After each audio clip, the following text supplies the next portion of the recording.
This is the Paranormal Report. That was a particularly goofy one, wasn't it? Happy New Year! Happy New Year. I've already had 7 or 8 drinks. Jingle juice. Not really. Champagne. Not really. Later. Actually, we've got a little secret. This is pre-recorded. But anyway. Hence why we're still wearing our Christmas gear. Well, they're all gear. pre-recorded, really, if you think about it. But this is anyway, a little farther out. Yeah. But I hope you were able to make it to our live stream. I know that we had a good time. I know that we always have a good time. YouTube.com/Jim Harold. If you want to see the archive and see how many jingle juices or whatever spirits that we had. I'm not talking about the ghostly spirits, but the other kind of spirits. But anyway, so I like to do this on the shows. I mean, we do it on Campfire, been doing it for years.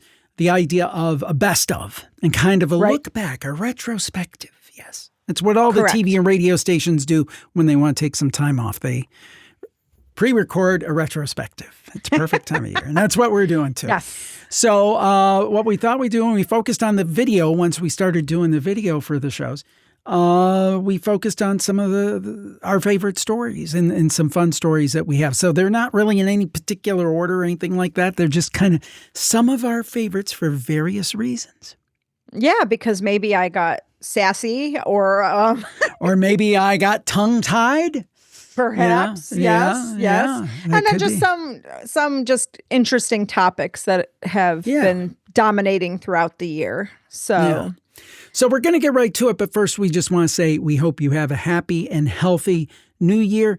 Safe. We'll be a safe New Year. Very important, be responsible, have fun, but be responsible, of course. Yes, don't drink and drive, please. Please don't do that. Don't do that. And we will certainly be back at the end of the show to say our Happy New Year's. But first, let's take a look at the best of 2025. The Hat Man. We hear a lot about the Hat Man on Campfire, and actually this story very much plays into some campfire stories I just recorded yesterday. Wow. And it wasn't a Hat Man, but it was about sleep paralysis, and that plays into it. This is from dailymail.co.uk, and some scientists are talking about where this idea of the Hat Man comes from, because I guess, when people used to see things in the night, they would see ghostly apparitions. They would see the old hag. A lot of people, waking up, seeing this old kind of sinister looking woman over them, and they can't move and those kind of things. Now, these experts, according to this story, reveal the truth behind this terrifying specter. And said may have been influenced by one of Hollywood's most famous villains. Jane Teresa Anderson, a dream analyst and neurobiologist based in Tasmania, Australia, talks about the Hat Man here. And she says the figure is generally dark and shadowy with no discernible features. And that's true. I mean, when people call in the campfire and talk about it, it's always kind of like, darker than dark, like somebody cut a hole out of the universe. Anderson says it may represent a person's deepest, darkest, shadowy fears. Now, they are saying that this is all due to sleep paralysis. And basically, whatever the cultural boogeyman of the era is, that's what people see. So if it's gray aliens, people will see gray aliens because they internalize those images as something fearful and then they project them out. So in other words, it's all in their mind is what they're saying. Yeah, that's what it sounds like. I don't like that. But. And they go on to say, although sleep paralysis only lasts a few seconds, the terrifying experience feels so real that you feel doomed. Sleep paralysis comes with distressing hallucinations of a terrifying figure holding us down, such as a ghost, gremlin, grim reaper, or the Hat Man. The evil entity people see during sleep paralysis often depends on their culture, what they expect to see. So here's my point. And I actually said that it's so funny this story came up because I didn't even know you found this story. But yesterday I was talking to, I think we had 2 or 3 people call in specifically about these terrifying sleep paralysis events. Just, too much of a coincidence to be a coincidence. Right. And the thing is what I said to them is, first of all, I am not a medical expert, and I would not claim to be a medical expert. I can just give you my opinion. And I have 3 ways of thinking about sleep paralysis. I think you have sleep paralysis, which is merely some kind of medical situation and biological situation. I totally think that's real. Okay. Mm-hmm. I also wonder if sleep paralysis, similar to dreams, puts you in some kind of state where you are more susceptible to receiving the supernatural and the paranormal. In other words, you're having some kind of condition, but it puts you in a state, like I think in the dream state, we're more able to maybe communicate with ones who have passed. I think that some people have premonitions, like Mark on that recent episode of Campfire about the horrible case of 9/11, where he had that premonition. So I think that, like the dream state sometimes puts us in those more vulnerable states, I think sleep paralysis can do the same thing. And then sometimes it might be purely the paranormal. So I'm trying to leave space here for science, but also for the unknown, because I don't think it has to be either or. I think it can be a continuum. I don't know if you've thought about this much. What do you think? I have not. I just think it's scary. I can imagine the people that have experienced it and the people that come on the show and talk about it. I mean, that's just terrifying. Imagine you're there and you can't move. Didn't I read an explanation, though, sometimes it could be like the body's way of protecting you so that you're not acting out your dreams? Right. Because it is true that we're basically, as I understand it, again, I'm not an expert, but we're kind of paralyzed during sleep to an extent. So, if we're having a dream where we're beating somebody up, we're not, beating up our spouse or something like that.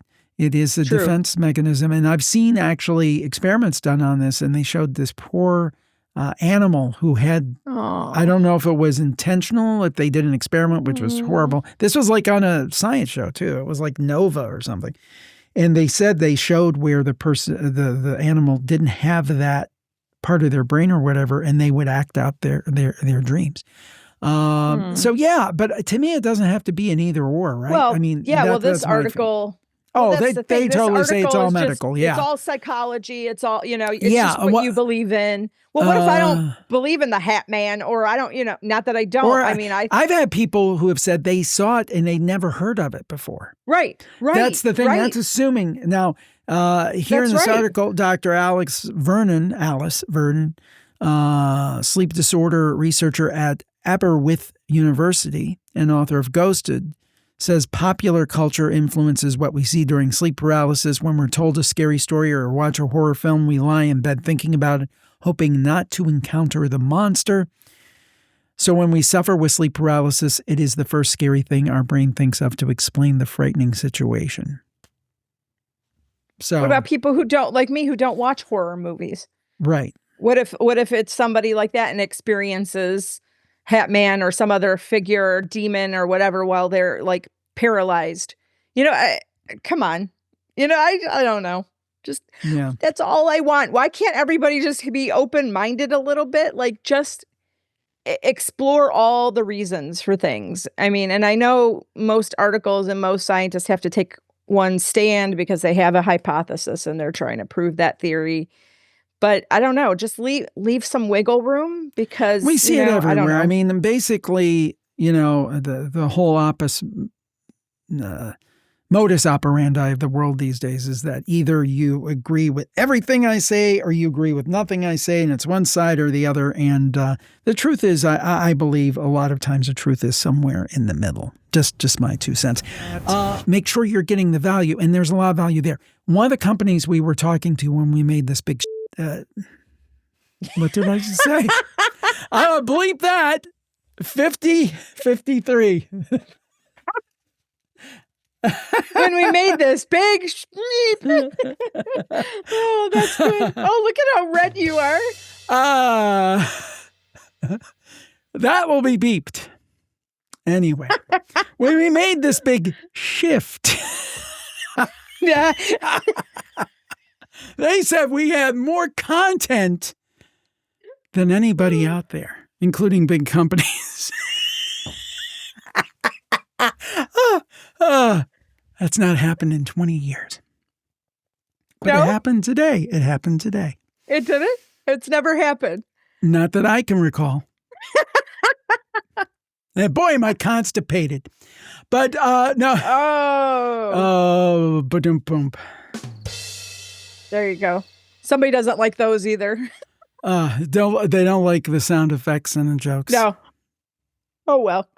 Goodbye. Well, anyway, now, you have a different story on a totally different topic, and this gets into that question of AI again. You guys know I'm just not into AI because I just believe it's going to go down the nefarious route. It's just going to, I do think it can be used for good. I do, but I don't think that's what's going to end up happening. And I think it's going to get kind of unethical. But this was a great story. It's actually like a video, and it's from BBC, and they have a show called Tech News, or Tech Now, and it's talking about grief bots. So it's allowing people to talk to their loved ones who have passed.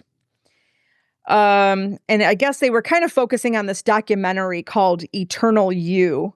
And they started using these AI chatbots, and they talked to this one woman who was just really wanting to talk to her loved one. And then she said it got kind of creepy.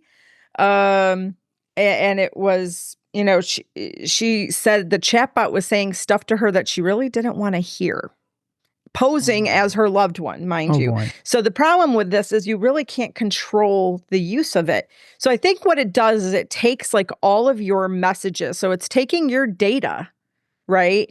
And then it's extrapolating it into this bot. And it can be quite unpredictable and scary. Yeah. So there's a bunch of startups that are doing this. They kind of highlighted this one gentleman's startup. His is called You Only Virtual. And Justin Harrison is his name. And he's created Versonas. And he did this because his mom passed away. And he based this Versona virtual off his mom. Huh. And it was weird. They show him calling her on his birthday, and he makes a call, and you could hear her saying, "Happy birthday, baby." So they talked to a psychologist, right? As somebody who specializes in cyber psychology, right? And, she said on one hand, it could be good for people who are, a certain type that really wants to hear from their loved one.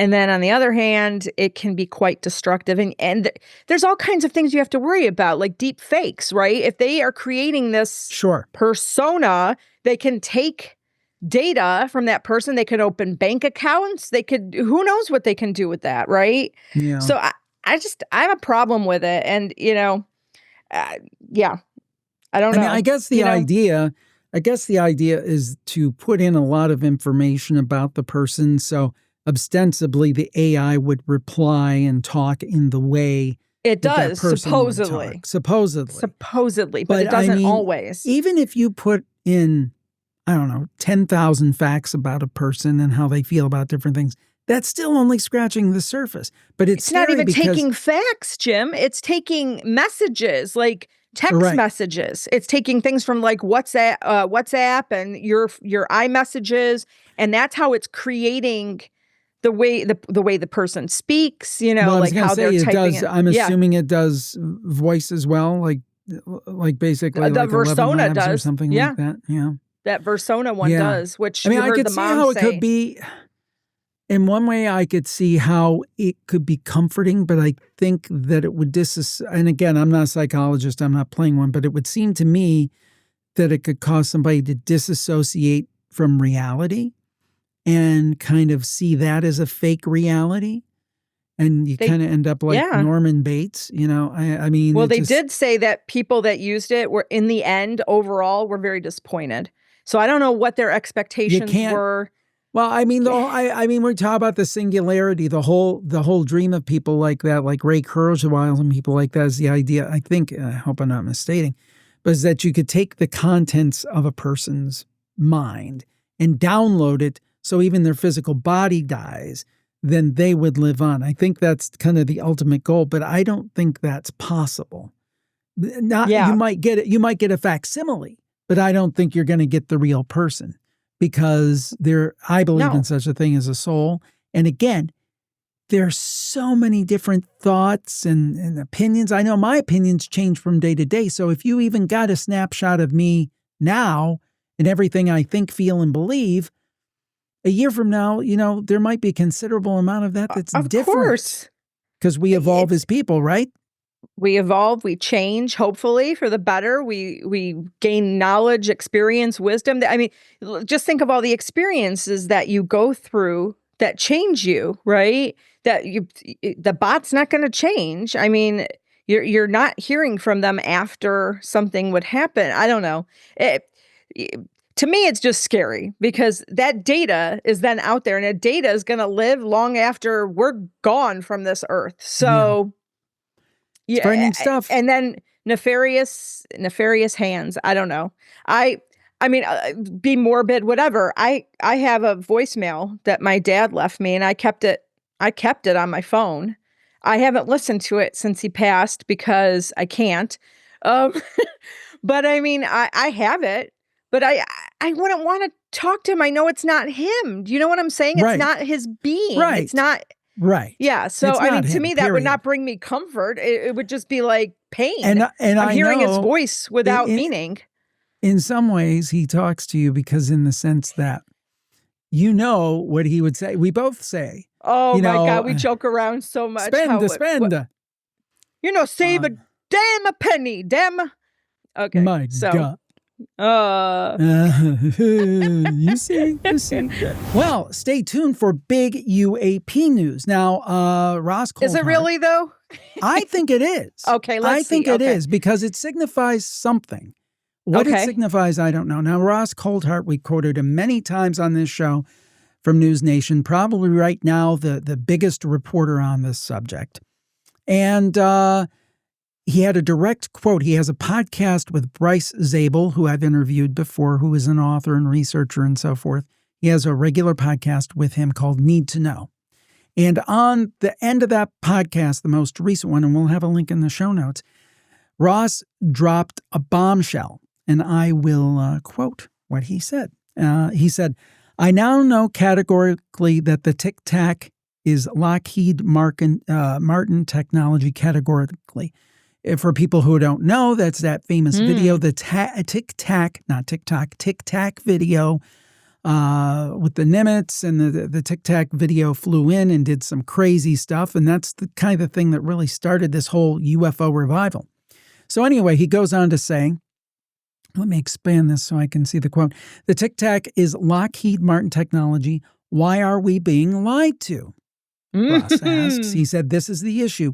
Why is the United States government now participating at White House executive level in collusion with the national security state to keep secret the fact that they've made these advances? And Ross goes on to say, I suspect it's because they've realized that they're being overtaken by their foreign adversaries and they don't want you to know that. So that gives a whole bunch of questions. In the podcast, they talk about the idea if maybe this company has this technology and is not sharing it with the military, which I would find it hard to believe. They talk about the thought that the people inside the government feel that China has leapfrogged us in this kind of aerial technology, and they're very frustrated by it.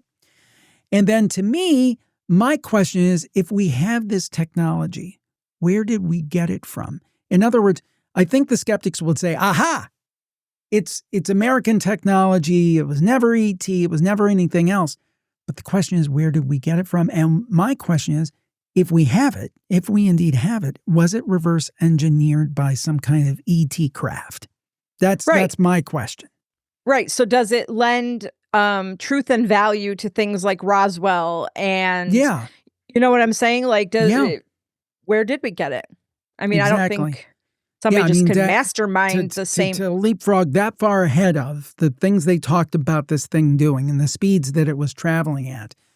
Because it left so many people puzzled. So it would like be going from they knew that they could do. It'd be like going from like a glider to a space shuttle within 10 years.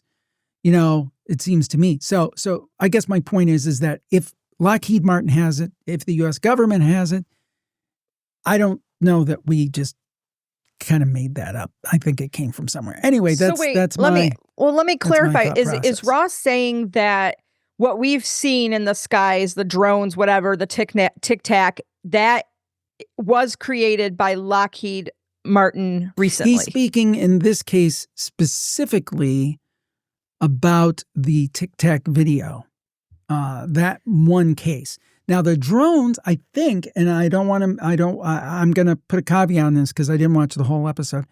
I think there's speculation that maybe the drones were Chinese. But I don't want to say that with too fine a point and with an exclamation mark because I don't want to mischaracterize what he said. Well, here's a theory. Here's a theory.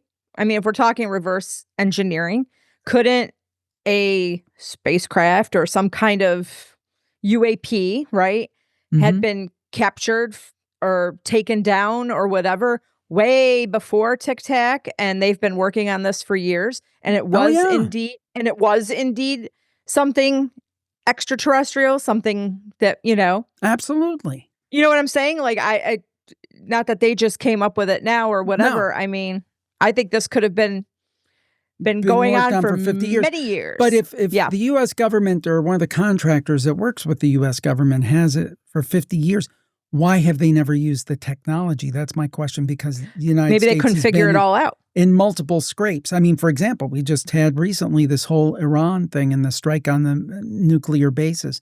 I mean, why wouldn't you bring something like this to bear? Saving it because it's a secret. They want to make sure it's absolutely perfected before they go and use it, because then our adversaries are going to go take it and, do things. They'll try to reverse engineer it if they take it down. It's an interesting statement. I don't know. It's a very, very interesting statement. That's all I have to say. It leads to a lot more questions, right? Yeah. Than answers. Where did he get this information from? Who told him? True. Who's finally opening their mouth?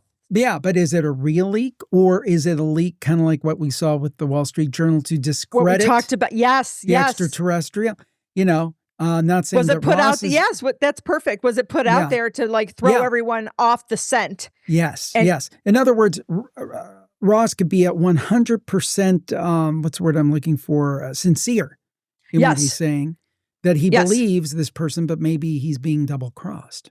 Well, that's what I'm saying. The theory could be they told one of the people that are working on this, you know what, go in his ear. He's the lead, mainstream media lead on UFOs and what's going on.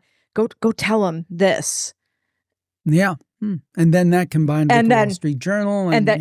So we keep doing the smear campaign to But he get was everybody no fan, by the way, he was no fan of that Wall Street Journal piece. No, he wasn't. But I'm just saying, he could easily be, manipulated and lied to. I mean, we all can. I mean, we have been. So it's just, and that leads into this next story, which it does. Me PO'd. I am so positively angry. Outraged. I'm so angry with this, guys. I'm sorry. It just lends itself to why research and why media and articles are just presented incorrectly half the time. So this is from Newsweek, mind you, right? The Americans More Likely to Believe in Ghosts is the title of this article. And Gallup did a research poll, right? Research. I use it very lightly. From May 1st to May 18th. And why does this tick me off? Why is it ticking me off? Because they're telling you what Americans are more likely to believe. First of all, they say most Americans are very skeptical. But there's certain demographics that are more likely to believe than others. So women are, first of all, more likely to believe than men at 40%. Men are only at 28%. People who infrequently attend religious service, 40%, versus people that go to church weekly, 22% would believe, right? College non-graduates at 38%. College graduates at 28%. So if you went to college and you graduated, only 28% of us believe in the paranormal. And then they get into this whole thing about political moderates and liberals. So liberals believe 35% versus conservatives believing 28%. First of all, what does politics really have to do with believing in the supernatural and paranormal? I don't know. What? Because you're a liberal, you believe in Bigfoot, but a conservative couldn't believe in Bigfoot. What does that? Right. That doesn't make any sense. That makes no sense. Yeah. No sense. So I'm angry because it's more the effort trying to politicize everything. But go ahead. It is. But what are the questions that you ask, and how did you ask them? Why aren't you being transparent? Why don't you put Newsweek put a link to your survey. I want to see the actual questions that Gallup used, but they don't do that. So anyway, it goes on. 48% of American adults believe in psychic healing. 39% express a belief in ghosts. That's not even upsetting to me, whatever, okay? They spoke to this American folklorist and professor in English at Penn State named Peter Dendel. And he goes, there are many psychological reasons people hold paranormal beliefs, such as gaining a sense of control over situations in which they are vulnerable, blah, blah, blah. Then he goes into this quote. There are also cognitive explanations that map onto this as a separate layer of analysis, including mistrust of institutional authority and deficiencies in properly evaluating popular media, such as TV shows and websites. Way to insult my intelligence, Mr. Dendel. What, because I mistrust? Because I question the government and what they do? I'm not supposed to question. I'm supposed to have blind belief. Oh, yes. Don't you know that our government has always... I'm just a stupid woman. Our government has always acted in our best interest. Just ask the Vietnam... I'm not smart enough to evaluate a TV show. That must be real. Just ask our Vietnam vets who were exposed to Agent Orange. Our government always acts in our best interest, and we should never be skeptical. Yeah, they're taking care of them. They've taken care of people. Yeah, we know how well they are transparent. I don't think you should see a conspiracy around every corner, but I also don't think you should necessarily trust everything we're told, because history shows that sometimes our government misleads us, and I think Exhibit A, the JFK assassination, but I'm off on a tangent. The other thing, this whole thing is just to basically say, if you believe in the paranormal in any way, you're stupid. That's basically what it is. It's a pretty way of saying it. Yes, because, if you went to college, we both have. You wouldn't by the way, you wouldn't believe in that. We both have master's degrees. I have master's degrees. Yes. So, I mean, not that that's the be all and end all, or that really means that much, but don't tell me I'm stupid because I believe that there's more than what you understand.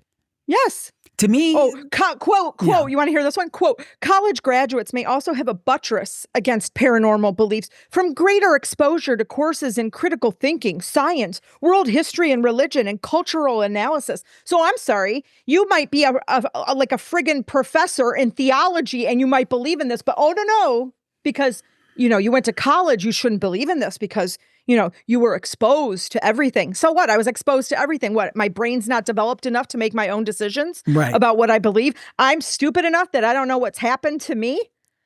Like, I know what I've seen. I know what experiences I've been through. Sorry, Mr. Dendel, you don't have any. Maybe I think people like that, and many, you said they're almost bigoted.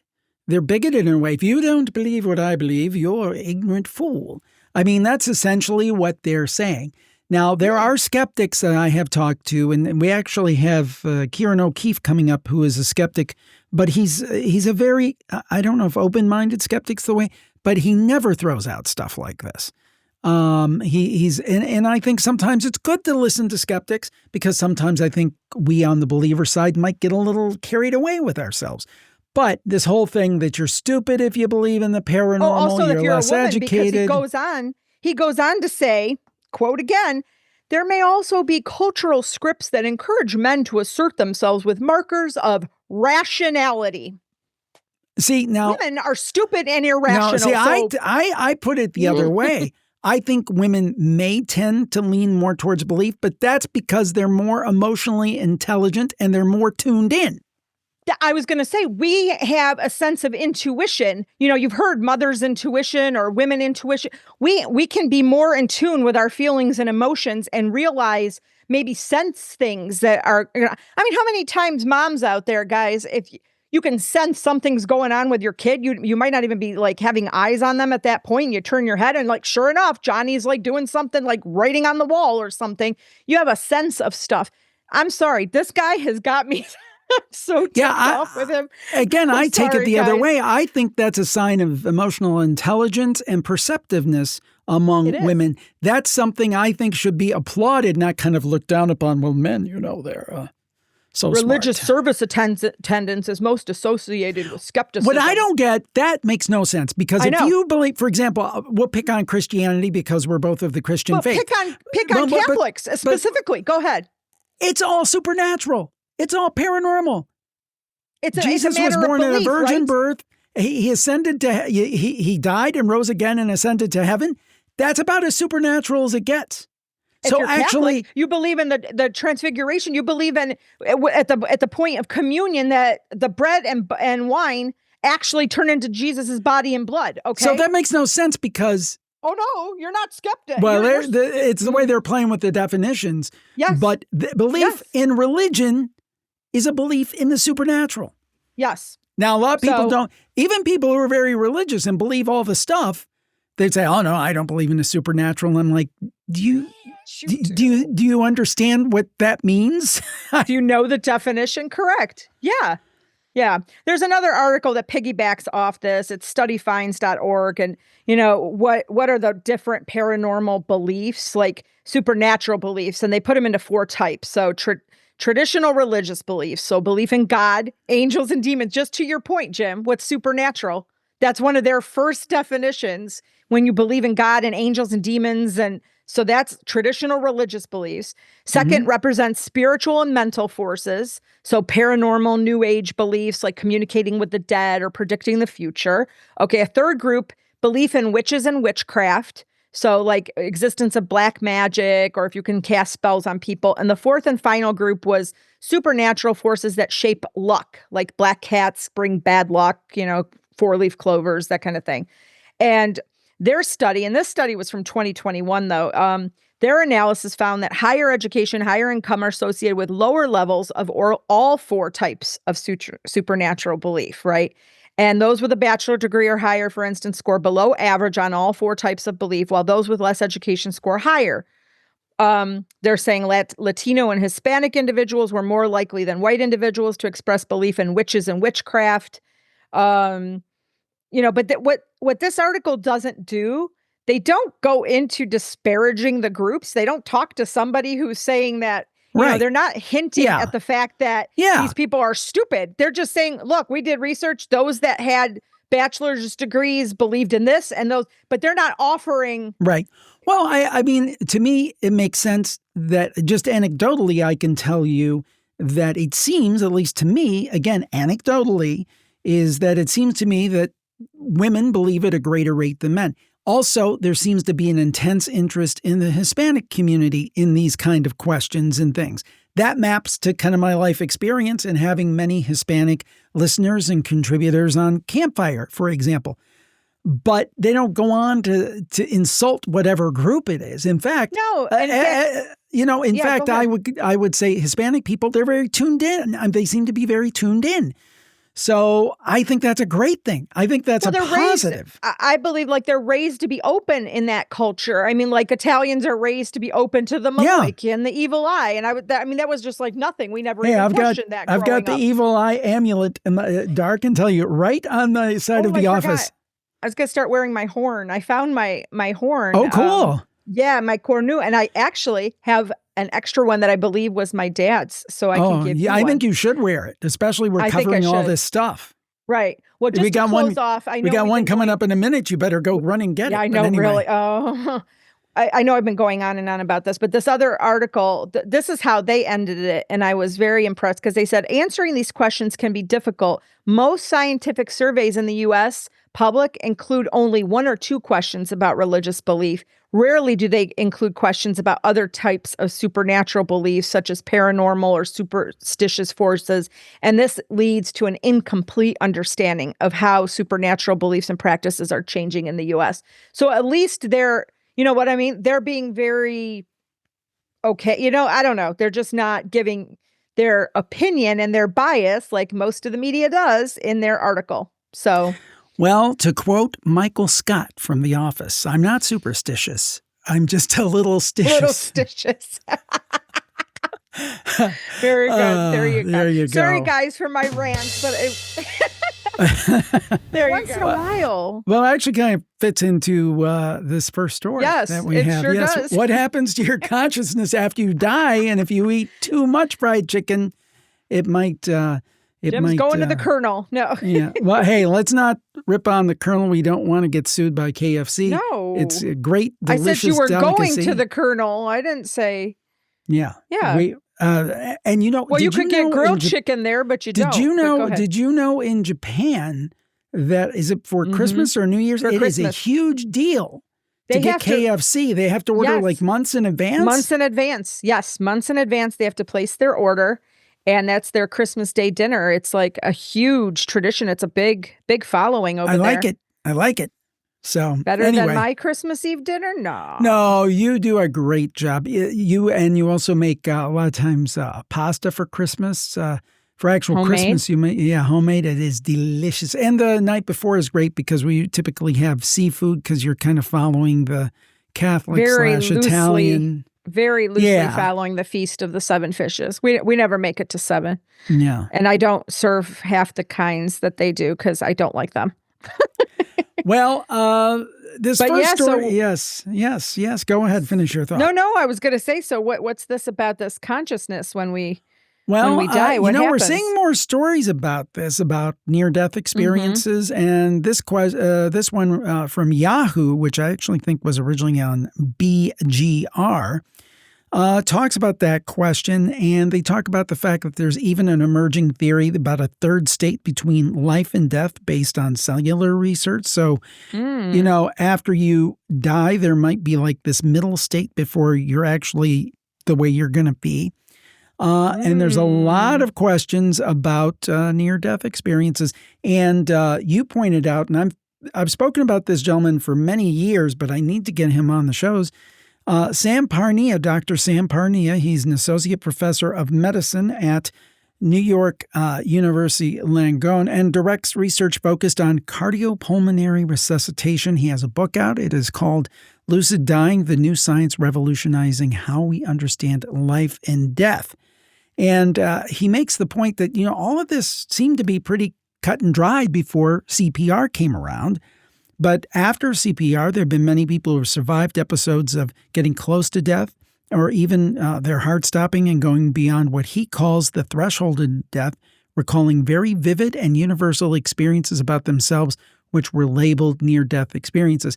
Now, this article goes on to talk about Dr. Raymond Moody, who we've had on the shows multiple times, who kind of invented that term, near-death experience. Dr. Parnia prefers a different term. He prefers a recalled experience of death. So it's interesting. And in 2025, get this, and we talked about this, I think, researchers found that humans and animals give off a light that vanishes after death. I mean, that's pretty crazy. I mean, and I think, if I remember correctly, they said that it was all biological. It was cellular, but it's like, maybe not. But the other thing I saw recently, which, kind of bugged me, was there's a theory out there now that your brain releases some kind of DMT, the psychedelic, when you die. And that they're trying to say that's why you have these experiences, why you see these experiences. But to that, I say, okay, maybe it can make you see little angels floating across the clouds and those kind of things and pink elephants. But what explains the person who has, and I'll use the term near-death experience because that's what we basically use, has an NDE, and then they report back in great accurate detail what was done on them medically while they were gone. So my point is that, yeah, you can try to come up with all the biological causes for near-death experiences and kind of these trippy behaviors. And we're going to talk about another one, a remarkable one you found later.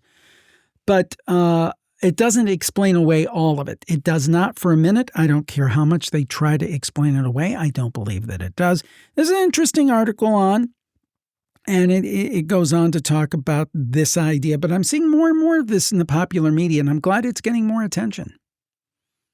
Yeah, well, something that was interesting right off the bat when you read this that kind of went ding, ding, ding in my head is one of the Catholic beliefs that they teach you about between earth and heaven is purgatory. Is that the third state? Yeah, but I don't think the third state lasts. I thought purgatory could last for years. Well, I don't know. We used to have arguments with the nun in high school about this. But that's like the old George Carlin bit. It's like, if God's all powerful, can he make a rock so big that he himself cannot lift it? I love that joke.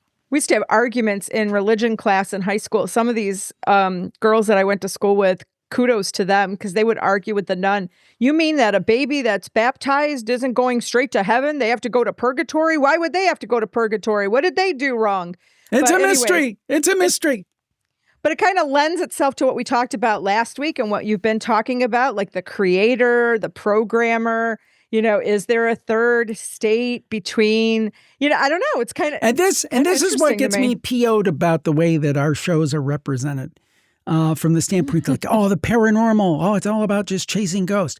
We talk about some like big heady stuff on these shows. And science. We talk about science. There's quantum physics. There's planets and astronomy and just, and my focus, I was hyper-focused on this disclosure meeting, this oversight committee. I won't say disclosure meeting, but oversight hearing. Yeah. Another hearing. Yeah. So some people are going to be like, well, what is this? Like the third hearing? Yeah. I thought this one was good. I felt it was stronger than the second one. Very much so. Very much so. Like, because I paid a little attention to the second one, because remember we watched it together. We were like kind of, and I was like, whatever. Yeah. But this one, I thought this was I don't know, really for whatever reason, this one held my interest big time. I learned a lot, which, I just want to quickly just say, a lot of people already know a lot of stuff that was probably presented today. Right. I'm like the average Joe. I don't follow a lot of this. So even I don't follow as deeply as some people. I mean, some people know every case, chapter, and verse, and I don't put myself in that category, even though I follow it more closely than the average person. But there were things that I had heard about that were fleshed out a little bit. For example, George Knapp was talking about the case where he had gotten a bunch of papers from the Soviet Union. Or from Russia. He smuggled them out of Russia. But he talked about a case where UFOs interfered with their nuclear ICBMs in the early 80s. And it reminded me so much of the American case in the 60s in Malmstrom Air Force Base. And basically what he said, and I'd heard this before, but I didn't realize this put a little meat on the bones for me. That essentially they cannot control their nuclear missiles, and there were a bunch of UFOs spotted over this base. And then basically the missiles went into their launch sequence and they couldn't stop it. And then the UFOs disappeared, and then they went back to normalcy. And, he said we could have been moments from nuclear destruction because World War III. Yeah. And he said, and I thought this about the Malmstrom incident in Montana in 1967. And we've interviewed Robert Salas about this, who was at the base, where UFOs showed up and they couldn't control the ICBMs. It's almost like whatever it is, whoever it is, they're sending kind of a message of saying, hey, you know what? We're kind of in control here. Well, to add to that, he said after that little event happened, the Russians took apart their entire launch control sequence, and they couldn't find anything wrong. Couldn't find anything wrong. Couldn't find it. Yeah, said nothing and that was wrong only. With it. Representative Burleson brought a piece of video. I wish we could show it. Again, YouTube. Oh my being gosh, YouTube, this was to me the big piece. And some of the other panelists said that, like, they were asked what would be one piece of definitive proof, and a couple of the panelists had said this video today. Yeah, and essentially it was a drone off the coast of Yemen. This was, what, was it October of last year? Am I remembering correct? Late last year? I have it written down. And in basically, my big notes. they hit this drone. Was it an MQ-9 drone? MQ-9 was following this UAP. Okay, right. And then another MK-9 came in. So there were two drones following this UAP, going super fast. And the one drone, which was off screen, you couldn't see it, fired a missile at the UAP. Missile, a Hellfire missile. It hit the drone. It hit the UAP, and very interestingly, it was going down. It never crash landed. Right, this thing. It just kind of went down closer to the ocean, and it kept going. It kept going. It kept going, and it had three. Some of the Congress people were saying that it was debris. Others said 3 orbs that were deployed from the UAP. But if it was debris, it was following. It was following. It's kind of like UAP. we laugh at your little missiles. Yeah, we laugh at your little missiles. It was That was Yeah, stunning yeah. to watch. Seek So if that- you guys can seek go that back out. and watch. Yes. And there were some great military folks. Chief Wiggins talked about, who's active duty He's Navy, current talked serving, about yeah. talked about a transmedium craft that he saw come out of the ocean. We had, I believe it was Borland, and I can't remember what his rank was. Dylan Borland, Yeah. he was an intelligence specialist. Yeah, he talked about a triangular, wasn't it? A triangular craft? Triangular craft. And we hear that a lot, and just with some crazy But specs how much? and How much he personally had been retaliated against for coming out with this. They phishing accused him of scams. phishing scams, medical malpractice. He lost his job. He is now unemployed. He can't find work. He's been blacklisted because he came out to tell people what he saw, and they didn't want to hear it, basically. Yeah. And he has been, so really the purpose of this whole hearing wasn't so much that it was going to disclose, like the government was going to come out and say, this is it, here's what we found. It was more to say, these are the whistleblowers and they are getting backlash big time. Yeah. They are getting retaliated against and they need protection because the only committees that are helping them are the ones that they're reporting.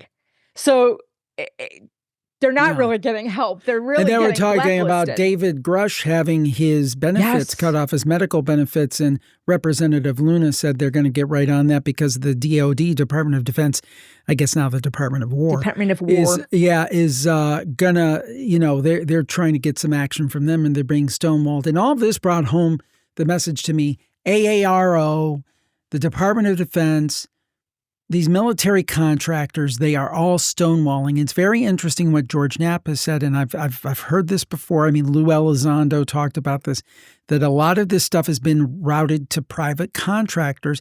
And that way, if somebody submits a Freedom of Information request, a FOIA request to the government can say, we don't have anything because they don't have anything because the private contractors have it. And, the work of people like John Greenwald, who does tremendous work with the Black Vault, and he's not a true believer at all, but he does great work with FOIA requests. But there's only so much you can do when it's being routed. And I thought, I got to be honest, I was kind of skeptical about George Knapp being on the panel. I'm like, he's a broadcaster.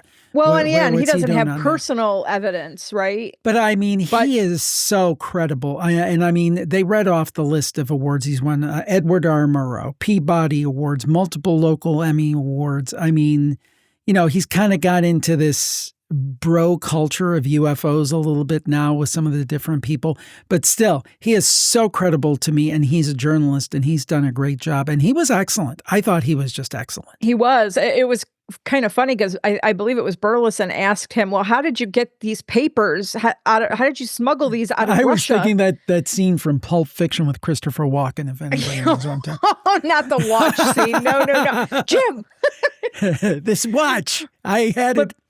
Basically, he was brilliant because what he had learned, he had this Thread 3 huge document of all this Russian information about what they were doing about UFOs and how they were investigating them.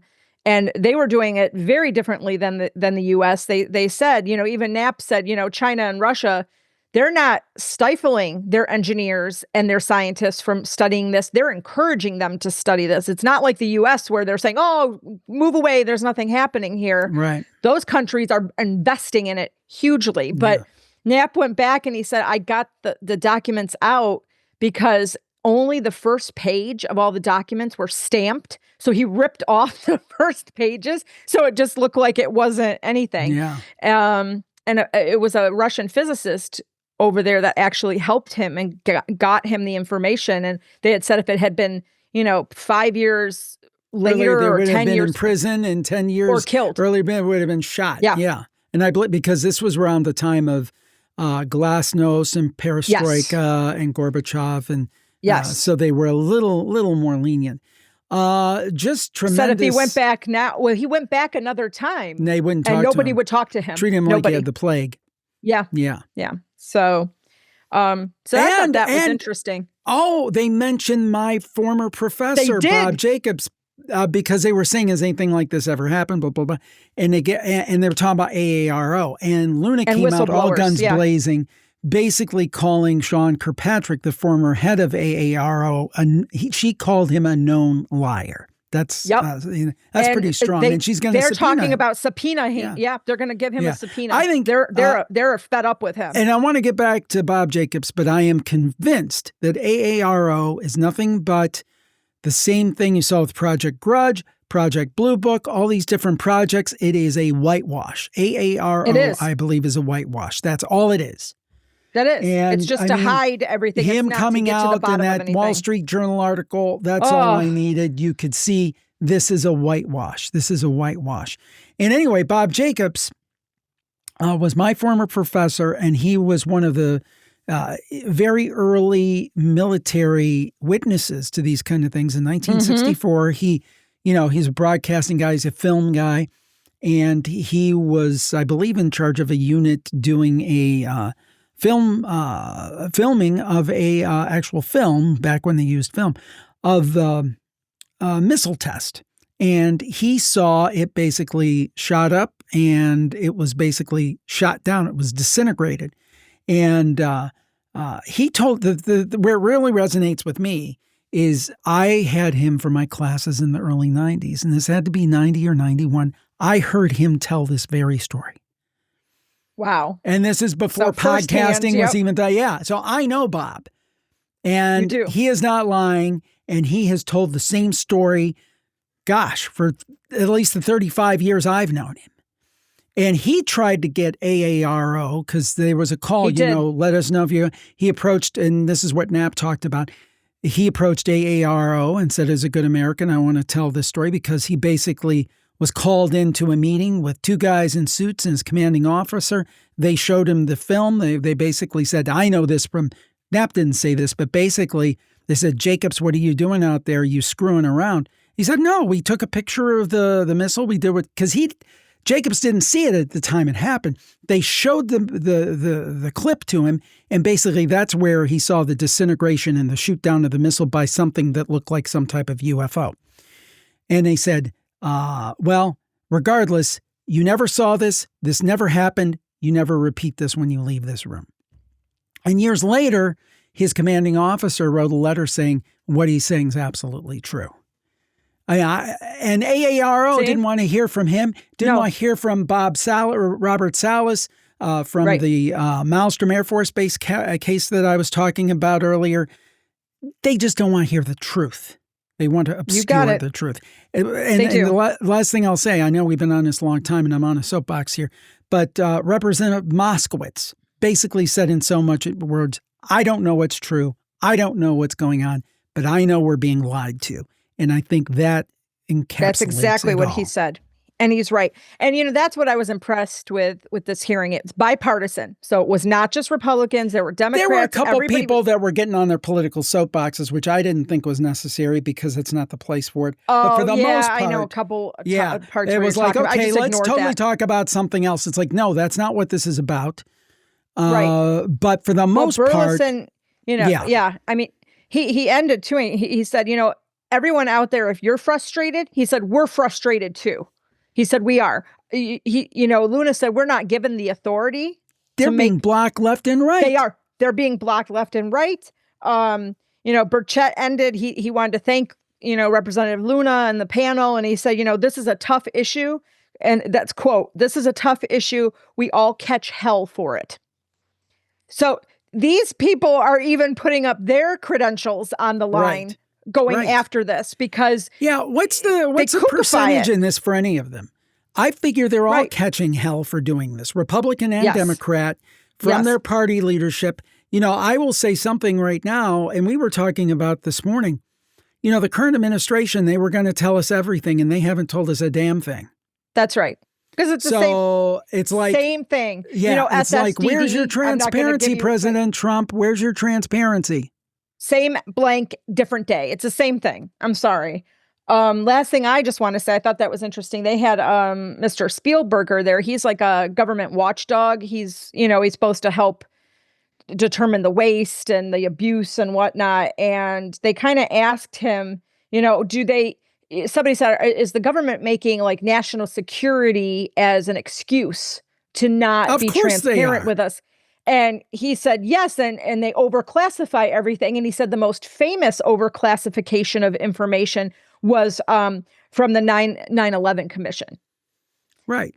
So he said, yeah, they don't want you to know something. All they have to say is national security, national security, national security. And that's what it is. And End that's of what story. the committee came out today saying. It's all over classification. Right away, they just say, oh, it's classified. Oh, it's classified. Nope, it's security, national security. And it's just an excuse. So basically, and they're really trying to hope that they could get the Whistleblower Act passed and the Full Disclosure Act passed, because that's what they kind of ended with saying, enough of these hearings is what, I can't remember who said it now. I have all the notes, but they're all over the place. He said, it's time for action now. He said, now it's time to do something about this, not just talk about it. So, but you know what? I don't think anything's going to happen. Because there's other members I was today to hear it. Yep. There are other members who have powerful alliances with these military contractors. That's right. And you don't think that there's money that changes hands and things. Big time. And they said even staffers were blocking things. It wasn't even elected people. Yeah. Other congressional staffers were blocking their access to different things. Yes, they were being blocked. Who elected these staffers? You tell me. These Congress people were being blocked. He said, by staffers. By staffers, yes. So I thought that was interesting. They were kind of forthcoming. Do you feel, Jim, like maybe in the first hearing or so, they were a little more guarded about their feelings about all of this? And do you feel I think they were this one, the gloves really today? Came off. It was, that's how again, I felt. The first one I thought was great in and of itself. The second one I had a lot of hope for, and I thought was a major letdown. This one, but I do have a fear. There is so much going on politically now. You've got the domestic situation with immigration in Chicago and all these different things. And then you've got the international situation with war and Israel and Hamas and all that stuff. You've got the Apple rollout today, the big announcement of Apple. Where do you think this is going to rank on the news of the day? Well, it's going to be down at the bottom of the page. No. It's not on the page, because before we came on air, I went on here. I did a Google search and I wanted to see what news outlets were reporting this News Nation oversight. News Nation and USA Today. That's it. That was it. That was all. Now, I don't know, later in the day, maybe if somebody will pick up on it and they'll like kind of mention it in passing. But no. It wasn't. In a way, they scheduled, well, they couldn't have known about some of these late breaking news. But schedule against the Apple thing, that wasn't too smart. It's going to dominate. But it doesn't matter. They'll find another excuse to cover something else. Dumb everyone is. They'll find something. So they're going to hide. They're just going to continue to hide. So if those of you out there were expecting like something earth shattering, it was basically the gist of this is trying to protect these people that are coming forward with this information because they've been blacklisted. David Grush had all his medical records released to the public. They don't need all of this. They fear things. They're afraid. Like Borland said, he wasn't afraid physically. Like he didn't physically think something was going to happen to him. But, he's like, what else are they going to do to me? I can't get a job. He's like, I am on unemployment because I've been blacklisted. And he's a huge intelligence specialist, video analyst. I mean, he's a big dude. He's got no prospects, no future, he said. He's so upset. I feel so bad for him. Yeah, I really do. It's very sad. It's very sad. Warnings may be ignored, and sometimes it can be very dangerous when warnings are ignored. Can't it, Dar? Yes, it can. So ladbible.com is reporting that this woman, ignored a psychic's warning, and she was left with half a metal head. So I don't know if you've all gone to a psychic out there and you don't listen or you think it's kind of bunk or whatever. She really believes that this fortune teller predicted her horrible accident, right? So her name, Hannah Roper, she visited a fortune teller in April last year. And this psychic told her, said, watch her drink if you ever end up in the area of Fenton in Staffordshire. So this is in England, UK. And so she was kind of worried about it. So she said, she avoided the place for months because she was kind of spooked by this psychic's hunch. And then she did finally find herself in Fenton, and she left there in an ambulance. So she was sharing a bottle of wine with a pal in a pub, and she was trying to go back to her friend's boyfriend's house to go to the bathroom. She never made it there. She said she was going to the toilet, and then her friend heard a bang, and she was at the bottom of the cellar stairs. Oh, gosh. So she probably mistook, she's thinking she mistook the cellar door for the bathroom one, and she went down the staircase, Lord. bleeding from her nose and ear. She was in and out of consciousness. They brought her to the hospital, but she didn't remember much.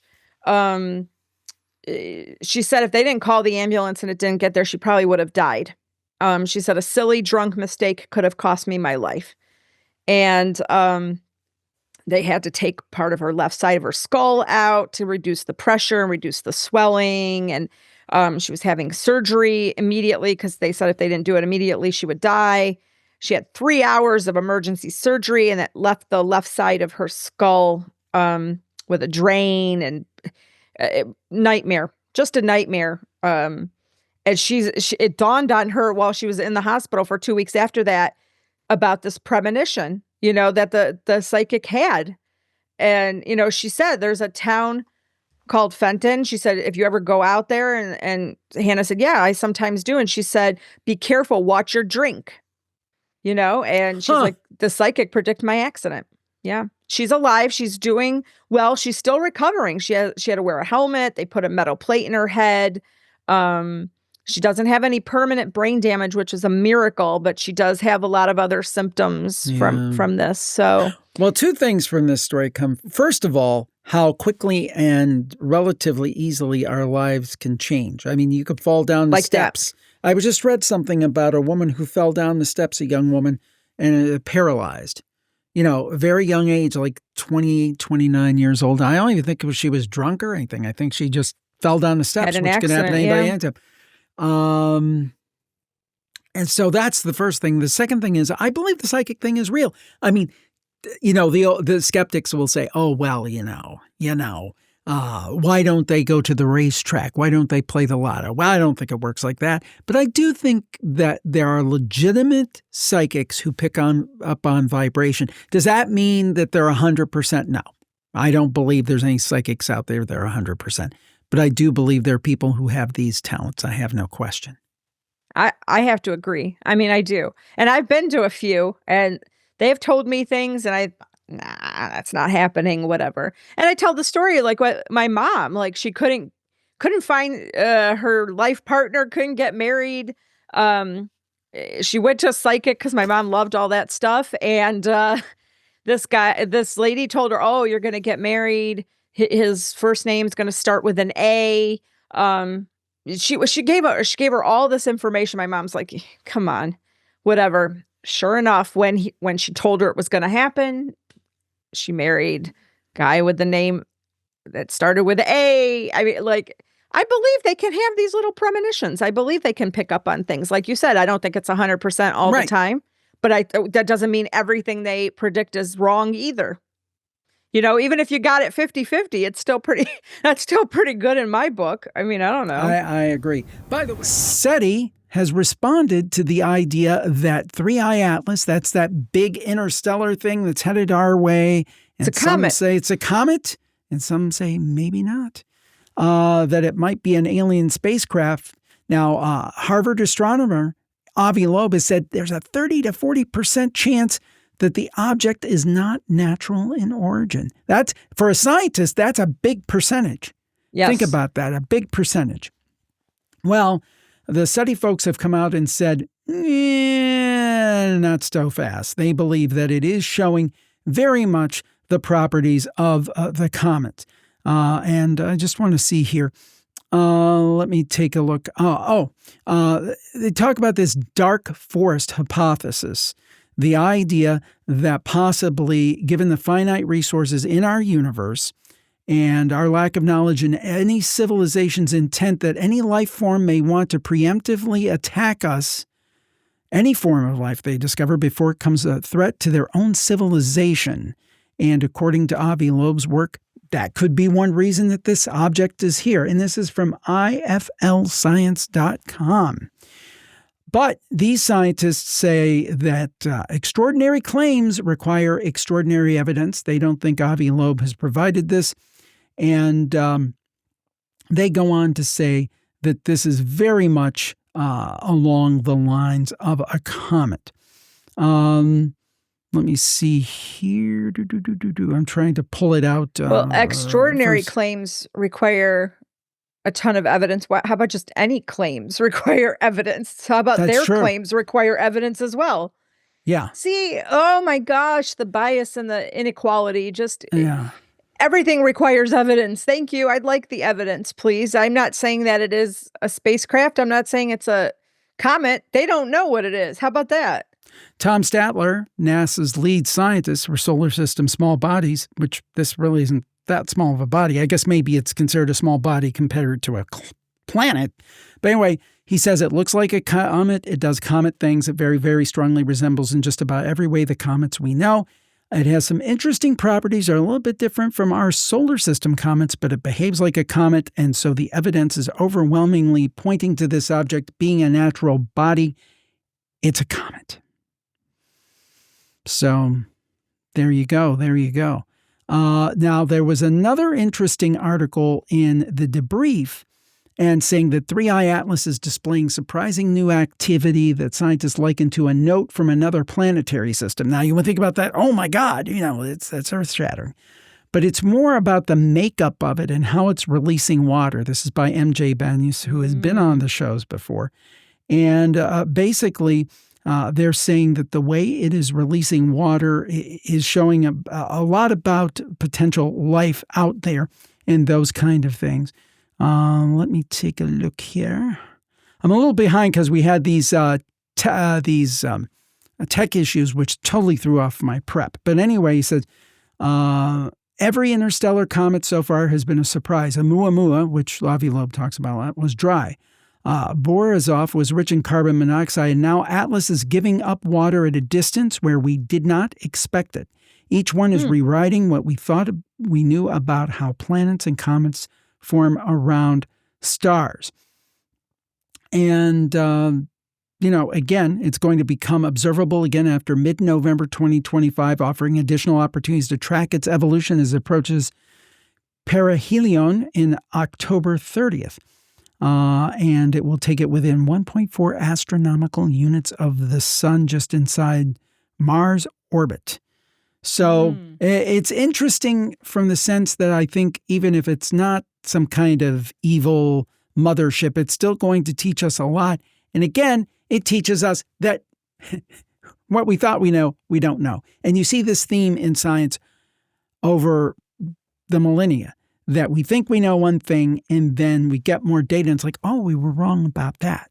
So I always encourage science to remain humble because, a wise man knows what he doesn't know, or knows that he doesn't know a lot, basically, is the idea. So that is it. But Kim Kardashian, though, that wasn't the only interaction she had with the NASA chief. Tell me more. Tell me more. Oh, she got herself in a lot of trouble this week. This was all over mainstream news, so you may have heard. She believes that the moon landing is a full conspiracy, that it never happened, right? Sean Duffy on October 30th, the NASA acting administrator, tweeted her back out again and said, yes, Kim Kardashian, we've been to the moon before 6 times. And he included a clip, or accompanied a clip, because she was on the Kardashians, I guess, and she was talking about the new show she's doing, All's Fair. And I just read a headline today that it didn't do very well. But I don't know. I don't watch any of that. I'm not making any judgments. But apparently she's shown in this clip that she is discussing her doubts with her co-star Sarah Paulson. And she said she's sending Sarah Paulson 1 million articles and interviews with both Buzz Aldrin and the other one, referring to Neil Armstrong. And they're getting their glam done and whatever. And, she says that, Aldrin was asked, what was the scariest moment? This is all I'm quoting. There was no scary moment because it didn't happen. It could have been scary, but it wasn't because it didn't happen. So she feels that quote caused her to start questioning facts about the Apollo 11. So she thinks it didn't happen. Interestingly, Paulson doesn't agree or disagree with her, and she says she'll have to go into a serious deep dive. But she just feels it was all faked, and she kept going on, I guess, in this clip, and she tells the producers it's fake, and Sean Duffy's like, it's not fake, and whatever. So, yeah, and she even agrees in the Kardashians episode. She goes, they're gonna say I'm crazy no matter what, but like, and this part bothers me, but like, go to TikTok, see for yourself. Yeah, like TikTok's the leading authority on whatever. But yeah. So she's in the news. The moon landing's fake. What do you think, Jim? Well, I got to tell you, I believe we went to the moon. I don't think there's any question about it. But I will say this. I do think there's something fishy, and I'll explain what I think it is. First of all, and I'm having a little tech issue here, so rather than stop the recording, I'm dealing with it on the fly. But anyhow, no, it's with the way I pull the stories up and stuff. But anyway, this should be pretty easy to talk about. I actually had Bart Sibrel on the Paranormal podcast many years ago. Now, that name might not mean anything to anybody, but he was the guy who was like the foremost proponent that we did not go to the moon. Okay. And he decided he was going to confront Buzz Aldrin with that. So Buzz Aldrin proceeded to punch him. Oh, ouch. Oh my gosh. But the point is this, is that I do absolutely believe we went to the moon, but I think there was something fishy about it, because there is a video floating out there of a press conference after they got back. And I know when the 3 astronauts, Collins, Armstrong, and Aldrin got back, they had to decontaminate for a couple of days. They were like in this, I don't know, some type of chamber or something. So anyway, when they came out and did the press conference, these guys looked like they lost their best friend. Now, probably, I'm sure they were tired and wanting to see their families and kind of like dealing with the massive nature of what happened, going to the moon and coming back, just like, oh my God, I can't believe this happened. So, I mean, that's part of it maybe. These guys look like they were just like, you would think a little bit, man, this was great. We got to see basically another world, all this fantastic stuff. And they did not seem happy. And I know back in the day, these guys were very stoic and, military and just the facts, man. Right. But you would expect a little more enthusiasm. Here's my theory. Okay. They saw something on the moon or on the way to the moon in terms of aliens or ETs or something. And they were, and obviously they couldn't say anything. So they were so gobsmacked by what happened. That's my theory. What do you think about that one?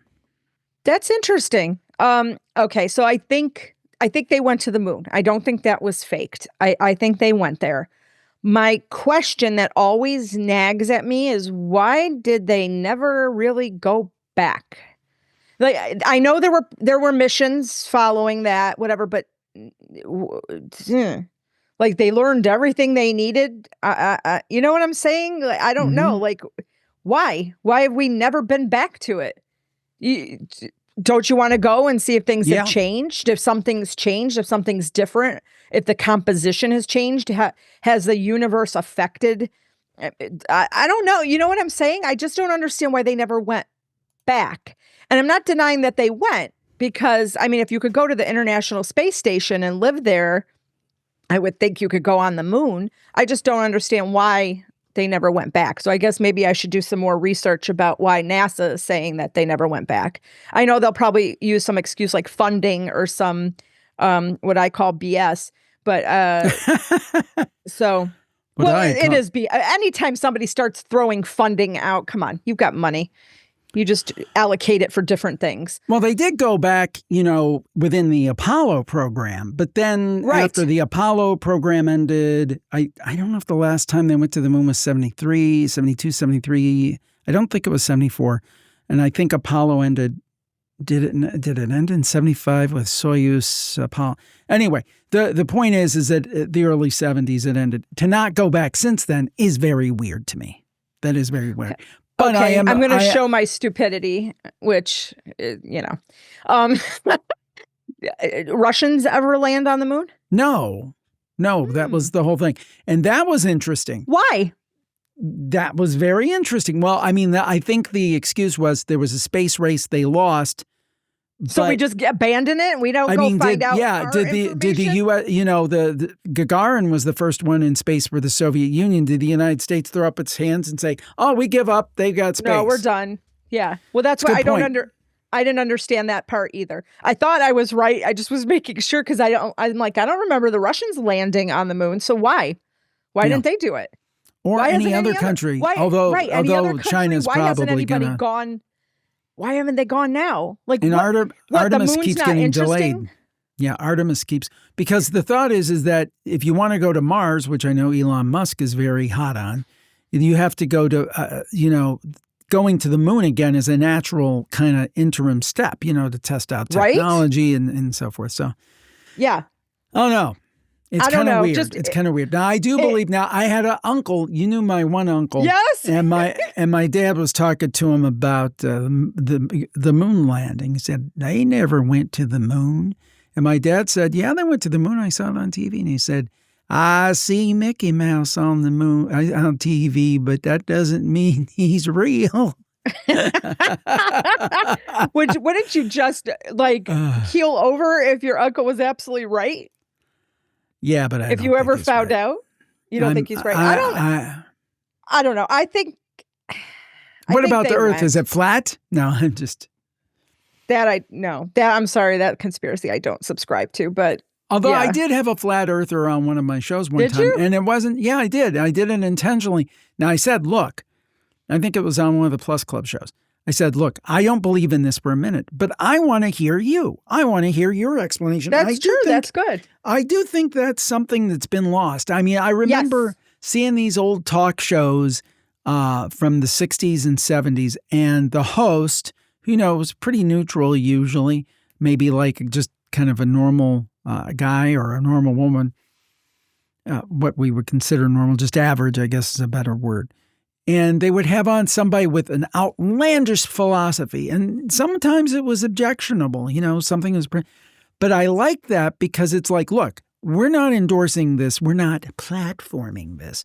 But what we're doing is we're saying, hey, if somebody has something outlandish to say, let's hear it so we know their rationale. Now, their rationale may be ridiculous, but let's hear it.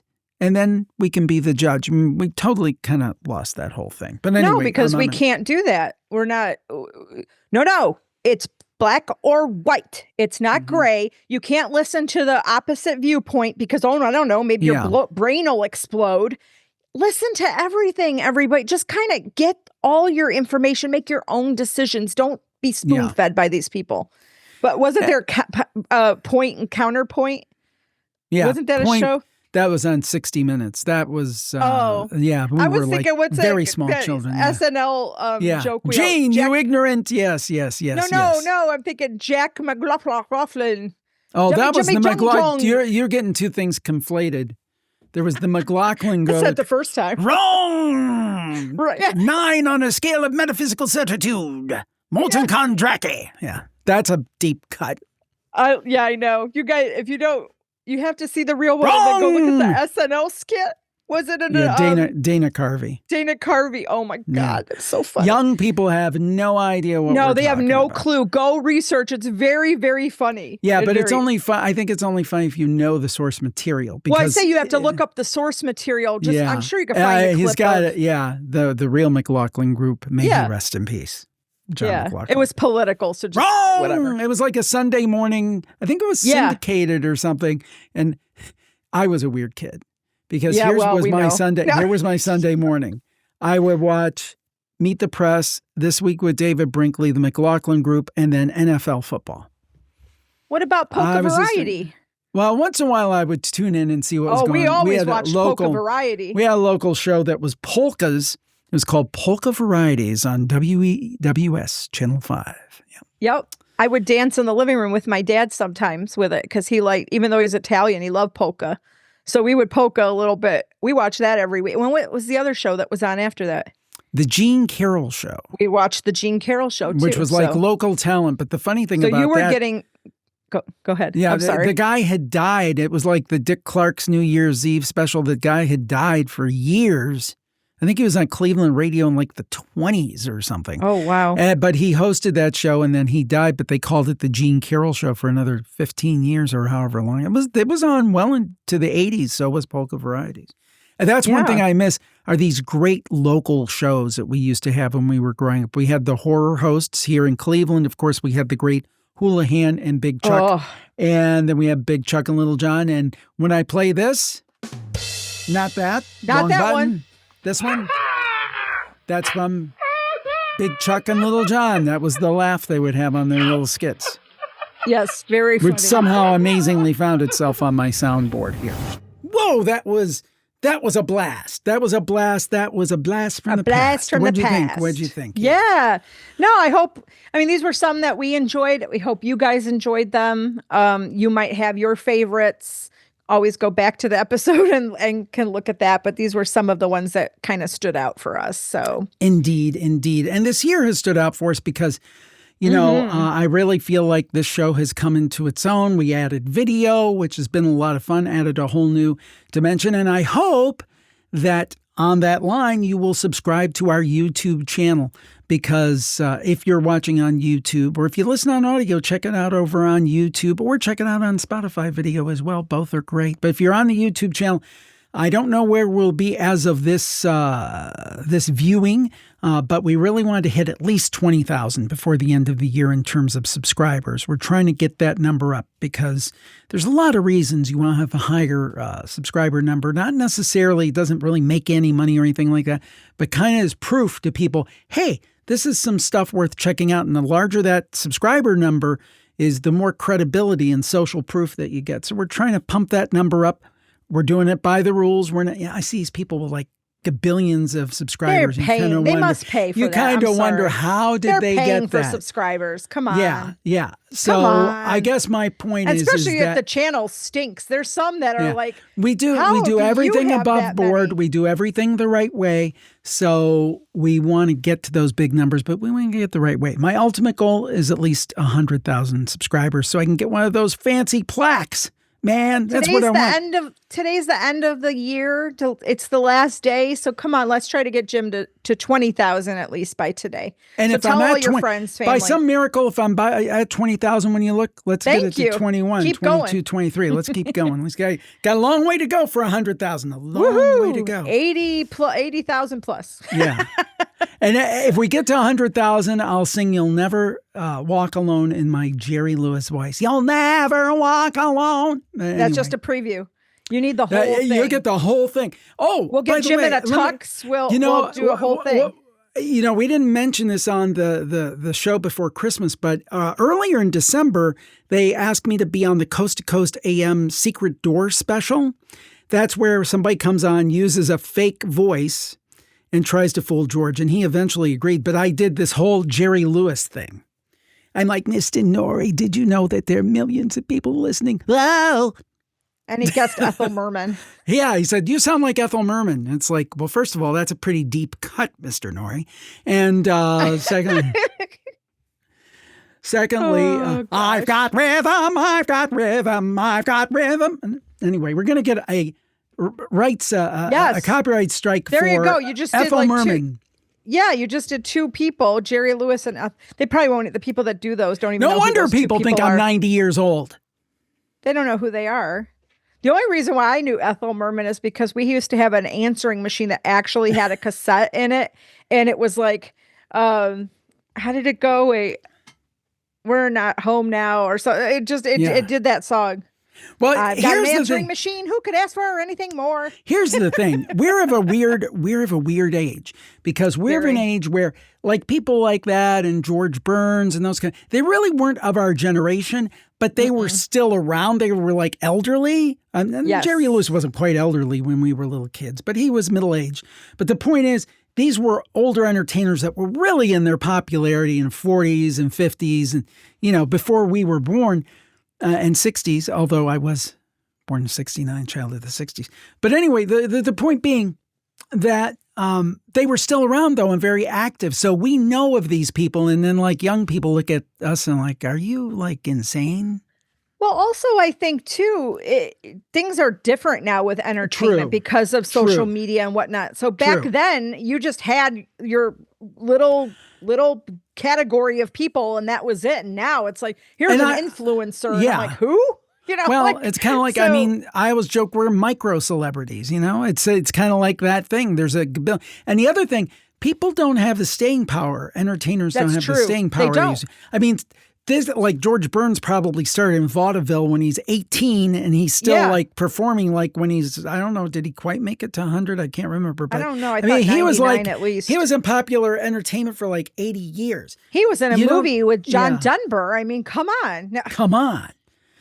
No, but I mean, and also I think our parents too exposed us to a lot of those because they liked those celebrities too. So that we kind of grew up with it, even though it wasn't our generation, right? It was not our generation. Yeah, I mean, so we had were our a lot people different too. Yeah, it was a different world. It was just different world. Well, regardless, we're in the world we are in now, and we hope that you have a happy, safe New Year. Be safe out there. No drunk driving, nothing like that. We don't want to do that. That's right. Have a good time, but be responsible. Be responsible. Healthy 2026, and we can't wait to bring you all the weird happenings of the year to come. Lots of exciting stuff coming up. We're working on a few things that are very exciting, so stay tuned for that. And we'll talk to you in 2026 on the Paranormal Report. Bye-bye. Bye-bye. One last Happy dance New for the Year. year. Should I make it very good?